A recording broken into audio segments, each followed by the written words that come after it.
நம்ம உடம்போட மிக முக்கியமான உறுப்பு எது தெரியுமா?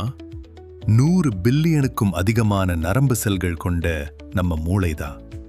ஆனா நாம ஆரோக்கியமானதுன்னு நினைச்சோ இல்ல சாதாரணமாவோ சாப்பிடுற சில உணவுகள் இந்த மூளைய மெதுவா பாதிக்குதுன்னு உங்களுக்கு தெரியுமா? உங்க மூளைய ஆபத்துல இருந்து காப்பாத்த இந்த வீடியோவை கடைசி வரைக்கும் கண்டிப்பா பாருங்க. முதல்ல cool drinks and energy drinks.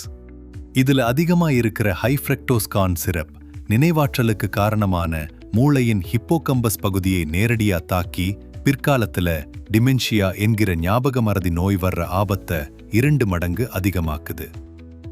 அடுத்ததா ரிஃபைன்ட் கார்போஹைட்ரேட் உணவுகளான சர்க்கரை, மைதா மற்றும் மைதாவால் செய்யப்பட்ட pizza, white bread, cake, pastries மற்றும் சாக்லேட்ஸ்.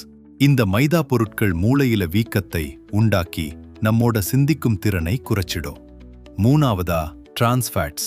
நாம ஆசையா சாப்பிடுற பேக்கரி கேக்குகள் மற்றும் கடைகள்ல மறுபடி எண்ணெயை கொதிக்க வச்சு செய்யப்படுற சிப்ஸ் மற்றும் மிக்சர், காராபூந்தி போன்ற வறுத்த நம்கீன் ஸ்நாக்ஸ் மற்றும் இதுல தான் டிரான்ஸ்ஃபேட்ஸ் அதிகமாயிருக்கு.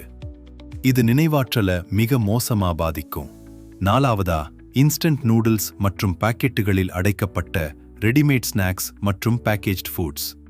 இந்த உணவுகள்ல இருக்கிற advanced glycation end products AGEs என்கிற நச்சு இரசாயனங்களும் அதிகப்படியான சோடியமும் மூளையின் பாதுகாப்பு அரணை உடைச்சு நரம்புகளில் தொடர் வீக்கத்தை உண்டாக்கி மூளையின் முக்கிய கிரே மேட்டர் அளவை குறைச்சிடும்.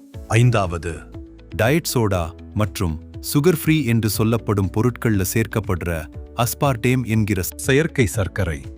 இது அளவுக்கு அதிகமா உடம்புல சேரும்போது மூளையின் முக்கிய நியூரோ டிரான்ஸ்மிட்டர்களை பாதிச்சு தேவையற்ற பதற்றத்தையும் மன அழுத்தத்தையும் உண்டாக்கும்.